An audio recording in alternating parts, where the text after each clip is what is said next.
ये देखिए wire tell स्वॉलोज़ की एक फैमिली, ये यहाँ पर बैठी हुई है, बिल्कुल घर के सामने वाले तार पे बैठी है।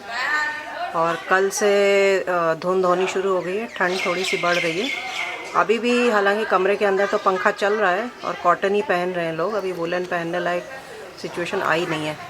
लेकिन वो जो धुआं है स्मॉग और वो मिलके, और क्योंकि टेम्परेचर थोड़ा कम हो रहा है तो जो ह्यूमिडिटी सेटल होती है वो मिलके ये स्मोक और फॉग दोनों का कॉम्बिनेशन बना रहा है, तो हेल्थ के लिए बड़ा डेंजरस है।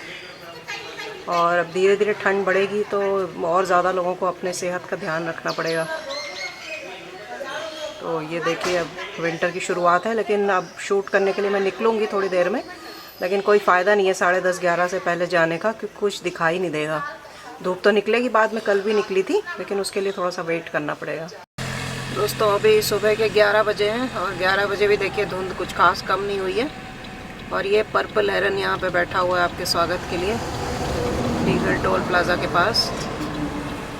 और क्योंकि अभी ठंड है तो ये बिल्कुल ऐसे अपने फेदर्स को फ्लफ़ करके, मतलब उसके बीच में हवा, क्योंकि हवा जब फेदर्स के बीच में आ जाती है तो थोड़ी गर्मी महसूस होती है।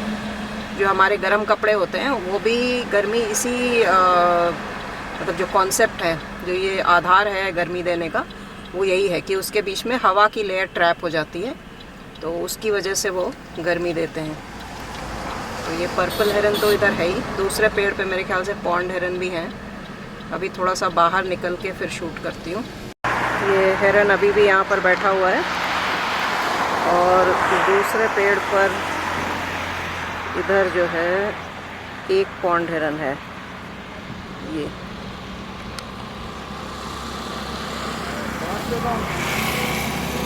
ये देखिए पॉन्ड हेरन। और उस दिन अभी जो पिछले वीडियो में मैंने दिखाया था, जो इस पेड़ पर ब्लैक काइट बैठा हुआ था और इसी पेड़ पर वो नाइट हेरन की फैमिली रहती थी। अभी एक भी नाइट हेरन आज भी नहीं दिख रहा है, तो अब वो यहाँ से चले गए या क्या पता नहीं। अच्छा सेटल हो गए थे यहाँ पे, अब क्या कारण हुआ, क्यों जाना पड़ा उनको पता नहीं, लेकिन फ़िलहाल नहीं दिखाई दे रहे। मूवर हेंस वगैरह भी यहाँ पानी में जो रहती हैं वो भी नहीं दिखाई दे रही हैं। आज एक मैटर जो मैं आपसे शेयर करना चाहती थी वो है कि पिजन्स की फीडिंग जो है, अभी यहाँ पर एक कॉर्पोरेंट आ गया है दूसरे वाले पेड़ पे। पिजन्स की फीडिंग को बहुत जल्दी ही इलीगल घोषित कर दिया जाएगा, क्योंकि ये वैसे तो पेस्ट का दर्जा इनको पहले ही दे दिया गया था। पेस्ट मतलब कि कोई ऐसा प्राणी जो कि बहुत नुकसान करता है, जैसे कि आपके चूहे हैं या फिर टर्माइट्स हैं, मतलब कि दीमक। तो इस तरह के प्राणियों को पेस्ट कहा गया है। तो पिजन्स हालांकि पक्षी हैं, कीड़े मकोड़े की श्रेणी में नहीं आता है, लेकिन उसको भी पेस्ट कहा गया है।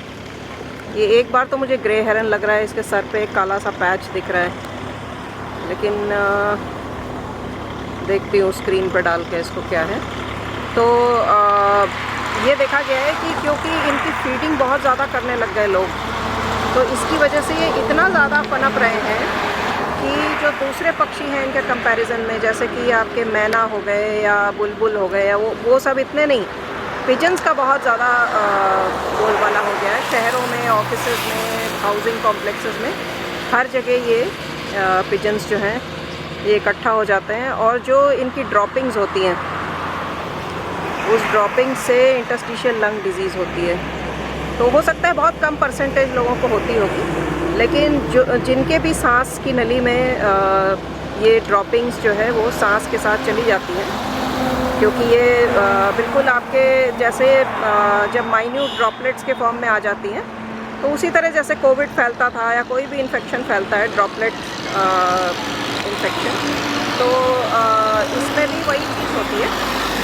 ये ड्रॉपिंग्स भी जो है वो सांस की नली में ड्रॉपलेट्स के द्वारा चले जाते हैं और उसके बाद ये एक ऐसी लंग डिजीज़ कॉज करते हैं जिसका कि कोई ट्रीटमेंट नहीं है, और धीरे धीरे ये आपके पूरे लंग को ख़राब कर देती है। और इसका एकमात्र ट्रीटमेंट है लंग ट्रांसप्लांट। तो ट्रांसप्लांट आपको पता ही है कोई आसान प्रक्रिया नहीं होती है, और बड़ी मतलब जान को ख़तरा रहता है प्रोसीजर के दौरान भी और बाद में भी। तो इसलिए ये पिजन्स इसमें एक बहुत बड़ा रोल प्ले कर रहे हैं, ऐसा पाया गया है स्टडीज़ में। तो अब धीरे धीरे ये प्लान किया जा रहा है कि जो फीडिंग है, मतलब वैसे तो देखिए अभी ऐसा कोई प्लान नहीं किया गया है कि इनको मार दिया जाएगा या इनकी कलिंग की जाएगी, लेकिन कम से कम जो इंसान की तरफ से जो प्रोसेस है जिसकी वजह से ये फल फूल रहे हैं इतना ज़्यादा, जो कि फीडिंग है, एक्सेसिव फीडिंग, जो कि शहरों में खास करके देखा जा रहा है। हाँ, ये ग्रे हेरन ही लग रहा है। तो उसमें हमें ये करना है कि वो फीडिंग हमें बंद कर देनी है। नॉर्मल जो खाना उनका है, कीड़े मकोड़े जो वो खुद पकड़ सकते हैं, खुद खा सकते हैं, तो वो ही सीमित रहना चाहिए। अलग से हमें उनके लिए कोई खाना नहीं डालना चाहिए। तो मुझे लगता है कि हमें भी इस चीज़ को फॉलो करना चाहिए, क्योंकि बहुत ज़्यादा जो रॉक पिजन्स होने की वजह से समस्याएं तो डेफिनेटली आई हैं। ये दोस्तों वैगटेल है, और इस मौसम में देखिए कैमरे के लिए ये बड़ा चैलेंज है। अगर रोशनी अच्छी होती तो ये बड़े आराम से कम जूम में भी दिख जाता। इसकी टेल मूवमेंट से पता चल रहा है कि ये वैगटेल है। अब ये मेरे ख्याल से वाइट ब्राउड वैगटेल है, क्योंकि जो आईब्रो वाली जगह है वहाँ पे सफ़ेद सा वो दिख रहा है। वाइट ब्राउड हो सकती है। और भी कुछ बैठी थी बर्ड्स इस वाली तार पे, इसको मैं स्कैन करने की कोशिश करती हूँ। वो शायद उड़ चुकी हैं यहाँ से।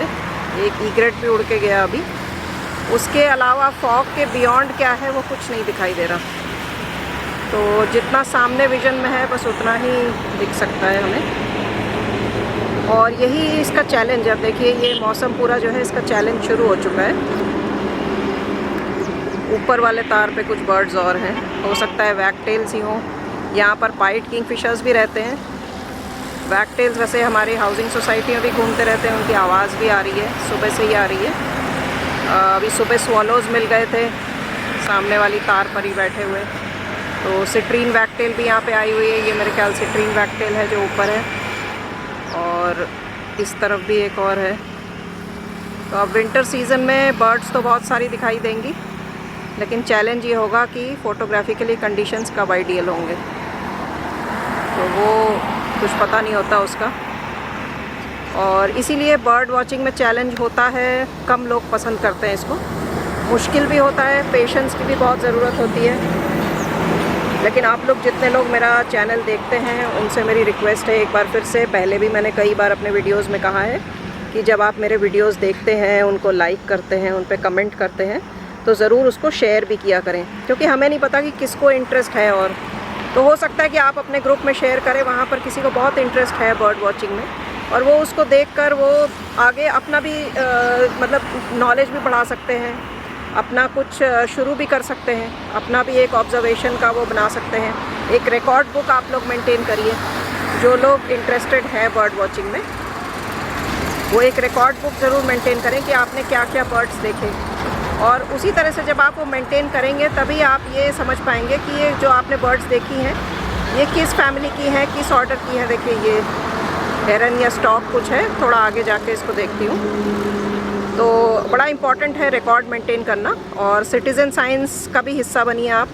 जैसे कि मैंने उस दिन भी आपसे कहा था, जो जिस दिन सलीम अली साहब का बर्थडे था, बर्थ एनिवर्सरी थी, उस दिन भी जब मैंने रिकॉर्ड किया था तो मैंने ये कहा था कि ज़रूर सिटीज़न साइंस का हिस्सा बनिए और पार्टिसिपेट करिए सिटीज़न साइंस प्रोग्राम्स में। अपने आसपास जो भी बर्ड्स आपको दिखती हैं उनको रिकॉर्ड ज़रूर करिए। अगर आप ई बर्ड पे अपलोड नहीं भी करते हैं तो अपना एक रिकॉर्ड बुक मेंटेन करिए। ये दोस्तों वुली नेक स्टॉक है। ऐसी कंडीशंस में देखिए आपको बड़े साइज़ की बर्ड्स तो आराम से दिख जाएंगी फिर भी, और आप कुछ हद तक उनको आइडेंटिफाई भी कर लेंगे।